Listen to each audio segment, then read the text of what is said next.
Assalamualaikum warahmatullahi wabarakatuh.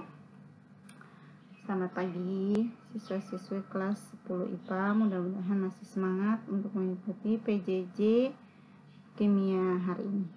Oke, untuk pertemuan kali ini kita akan membahas tentang alat laboratorium kimia dan simbol yang ada pada bahan kimia. Kita masih di materi atau di bab tentang pengenalan kimia ya. Oke, nah ini beberapa alat-alat yang ada di laboratorium kimia yang akan kita gunakan nantinya pada kegiatan praktikum. Mudah-mudahan kita bisa ketemu di sekolah ya. Oke, yang pertama ini bentuknya ya seperti gelas. Ya, jadi di sini ada ukuran-ukuran volume ya dari suatu larutan. Ini namanya gelas kimia atau beker glass. Nah, ini digunakan untuk meletakkan cairan atau membuat larutan juga bisa. Kemudian yang ini, nah ini dia pipa, seperti pipa panjangnya bisa 1 meter. Nah, kemudian di sini kayak ada keran ya, nanti di sini ada terbuka ya, pipanya terbuka, jadi kalau keran dibuka maka airnya akan mengalir tuh. Nah, ini namanya buret. Buret ini digunakan untuk menambahkan volume cairan yang tepat selama titrasi. Nah, jadi nanti pada saat proses titrasi itu menggunakan alatnya dua ini nih, buret sama Erlenmeyer ya. Jadi yang atas nanti bisa larutan basah, bawah bisa larutan asam atau sebaliknya. Jadi kalau proses titrasi itu proses untuk penetralan larutan asam dan larutan basah. Oke, kemudian yang gelas Erlenmeyer. Jadi Erlenmeyer ini bisa digunakan untuk meletakkan cairan atau larutan atau membuat larutan, atau juga untuk mereaksikan larutan.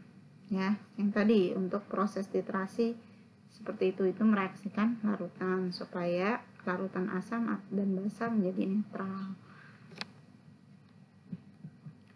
Oke, kemudian yang ini juga seperti pipa panjang, cuma seperti gelas ya, gelas tapi bentuknya pipa yang panjang.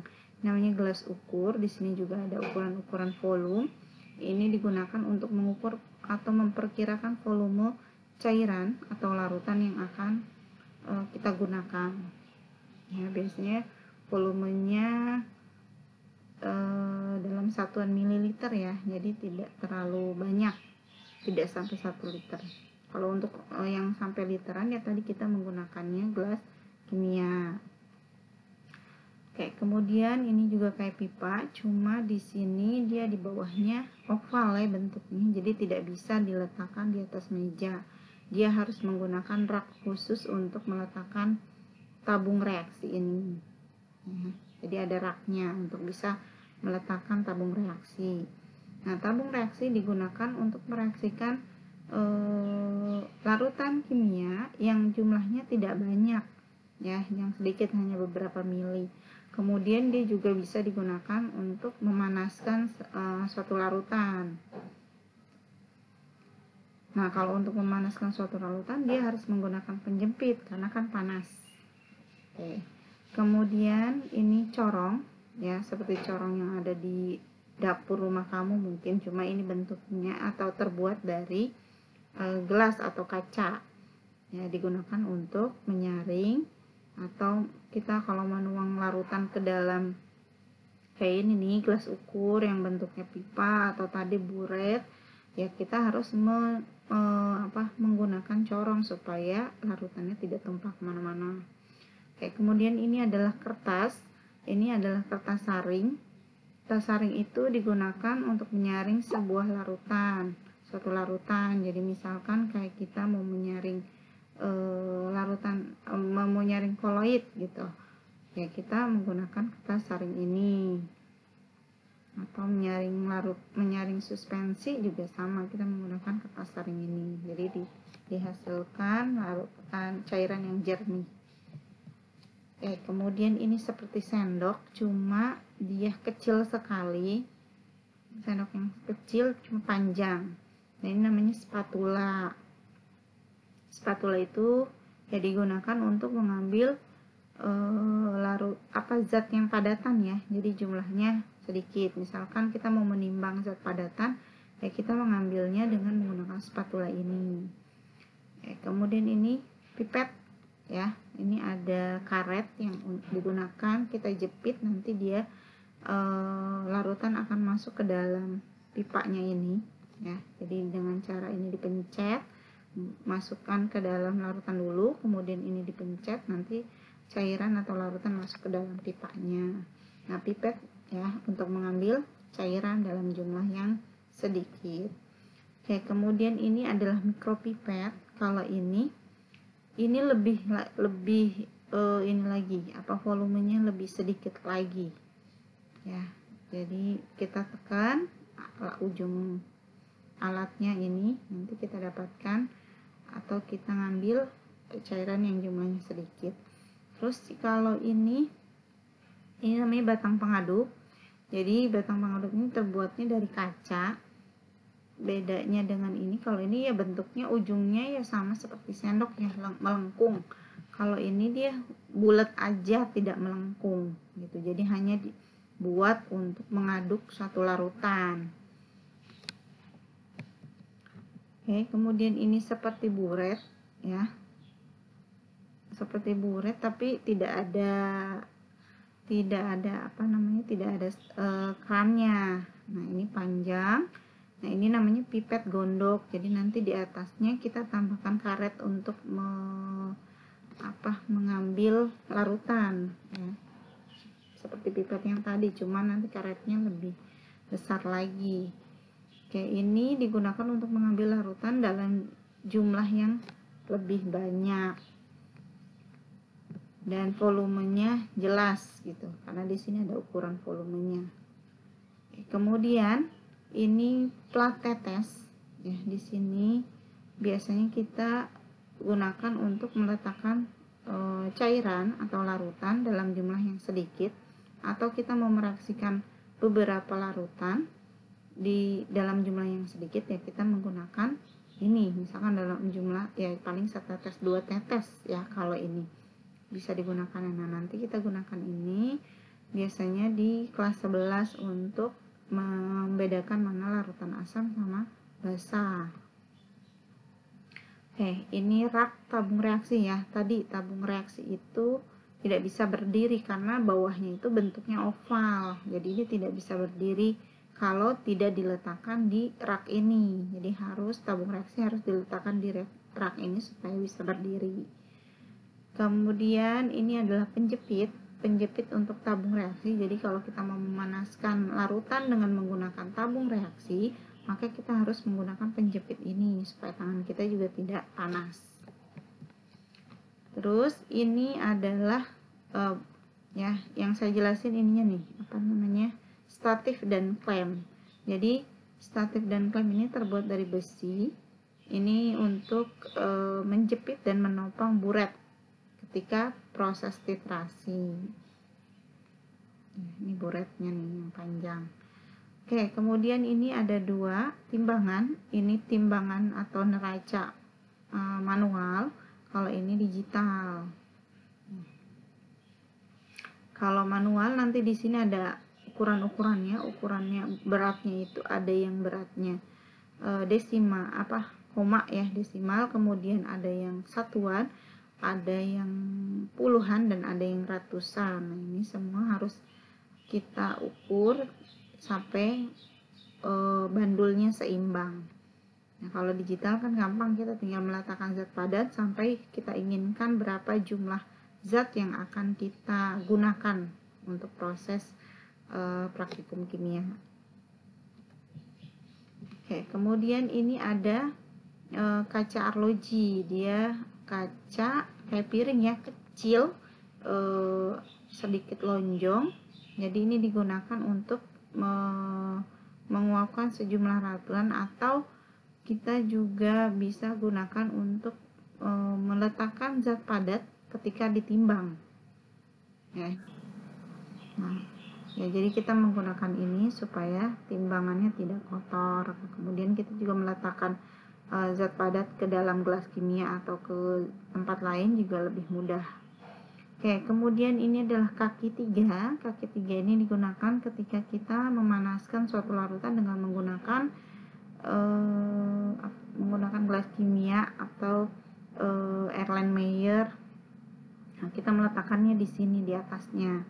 Nah, untuk meletakkan di atasnya tetap harus ada tambahan alat lagi. Nah, ini namanya kawat kasa ya. Jadi kawat kasanya ditaruh di atas kaki 3, baru kita meletakkan gelas kimia. Nah, fungsinya kalau kawat kasa ini supaya api tidak langsung ke gelas kimia, supaya gelas kimia juga tidak pecah ya. Jadi di sini ada kawat kasa ini, di sini selain kawat ada kayak kertas. Fungsinya itu tadi supaya api tidak langsung ke gelas kimia, tidak terlalu panas. Oke, kemudian ini ada pemanas, yang satu pemanas spiritus, satunya pembakar bunsen.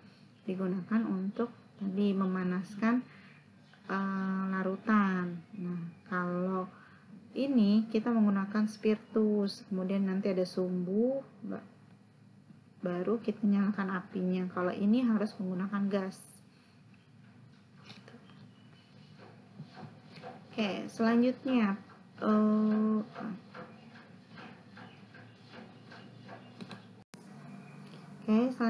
ini adalah simbol bahan kimia.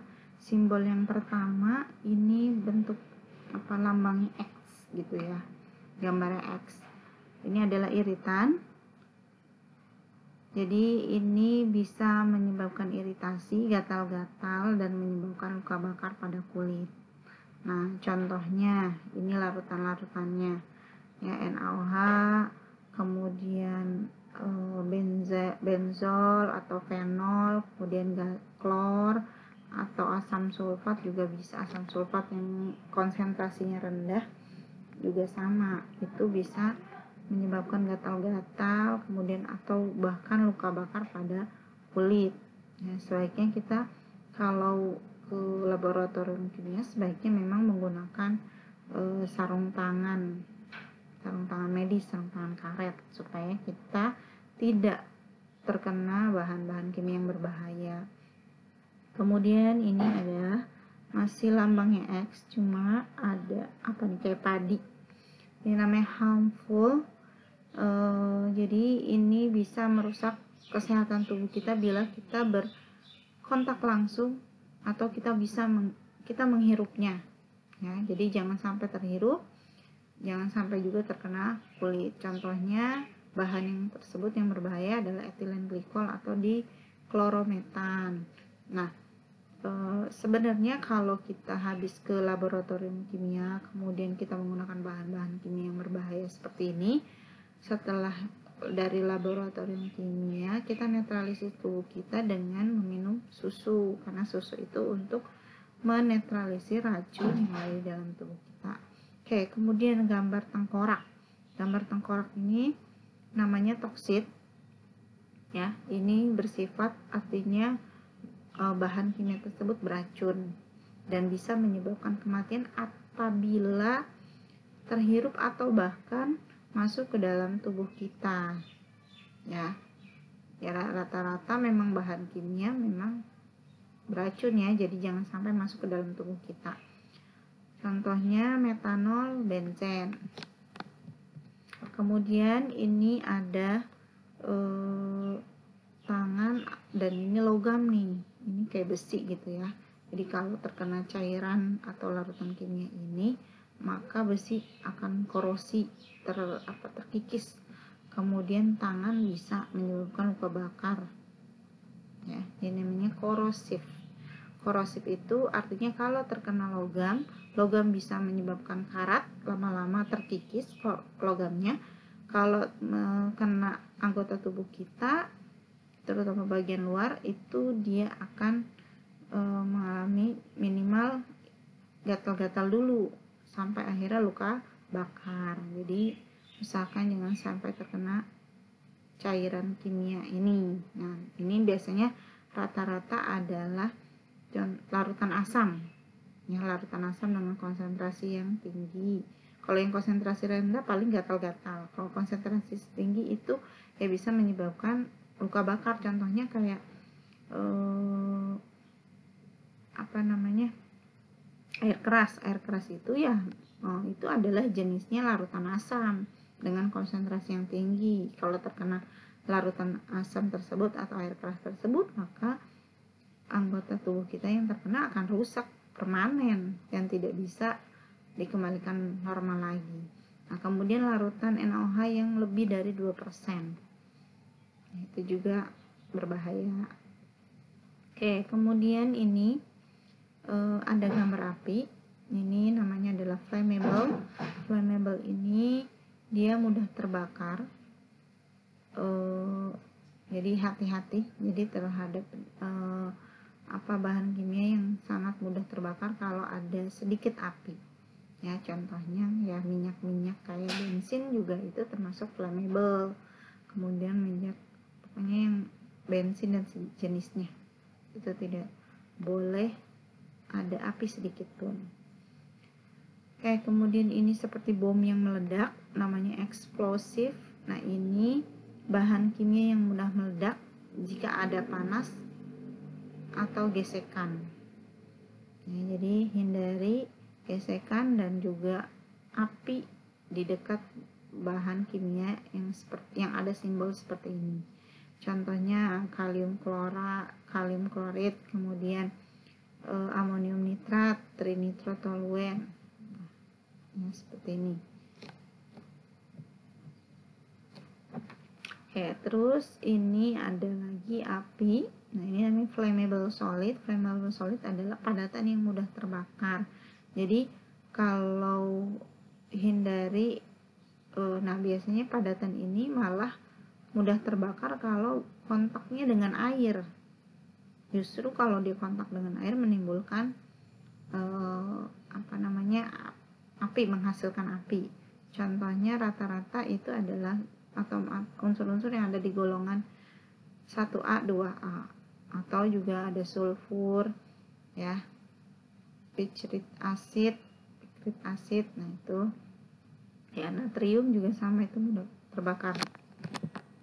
Ya.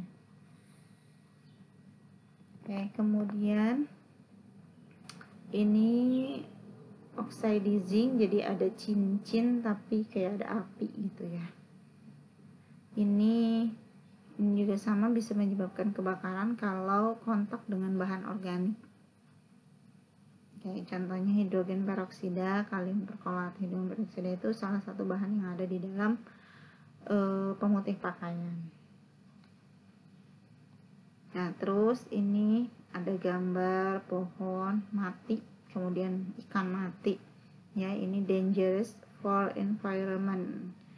Jadi ini bisa menyebabkan rusaknya lingkungan dan ekosistem yang ada di alam, ya, di laut dan di mana saja. Jadi usahakan kalau untuk kita menggunakan bahan-bahan kimia, sebaiknya dikumpulkan bahan tersebut, baru diolah limbahnya, setelah jernih baru kita bisa buang ke sungai, gitu, supaya tidak menyebabkan kerusakan lingkungan. Oke, kemudian radioaktif. Nah, seperti ini nih, kayak gambar sinyal. Kalau cuma satu kita ambil kayak gambar sinyal, artinya unsur tersebut bersifat radioaktif. Nah, radioaktif itu bisa menyebabkan mutasi gen, bisa menyebabkan penyakit baru yang bahaya. Ya, kalau orang hamil bisa menyebabkan janin yang atau bayi yang akan dilahirkannya nanti cacat, baik cacat fisik atau cacat mental. Nah, bahan yang radioaktif itu contohnya salah satunya ada di handphone, di batu baterai karena mengandung litium, kemudian atau bahan-bahan yang lainnya yang ada bahan-bahan atau unsur radioaktif. Ya, hindari. Kemudian inhalation hazard. Ya, ini bisa merusak pernapasan. Jadi sebaiknya jangan dihirup. ya, terutama larutan asam itu biasanya ada uap-uapnya. Oke, kemudian ini ada ikan dengan gambar X, ya, dikasih X. Jadi marine pollutant itu polutan laut, jadi tidak, kalau bisa tidak membuang bahan-bahan kimia atau limbah yang berbahan kimia ke sungai atau laut. Oke, nah ini adalah contoh bahan kimia yang bereaksi dengan air, ya. Jadi kalau ada bahan kimia reaksi dengan air, ini seperti ini nih reaksinya.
Oke, tadi udah lihat kan video beberapa contoh bahan kimia yang kalau bereaksi dengan air maka dia akan menghasilkan api, bahkan ledakan yang dahsyat seperti itu, ya. Jadi sebaiknya kalau ke laboratorium atau menggunakan bahan-bahan kimia, kita menggunakan alat pelindung diri yang minimal digunakan. Yang pertama, kita harus menggunakan kacamata, kemudian kacamata lab, ya, kemudian jas lab, terus sarung tangan, masker, yaitu untuk menghindari tubuh kita bereaksi dengan bahan-bahan kimia.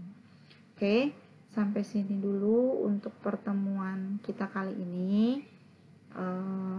Mudah-mudahan apa yang saya jelaskan bisa dipahami. Sampai ketemu lagi di pertemuan berikutnya. Assalamualaikum warahmatullahi wabarakatuh.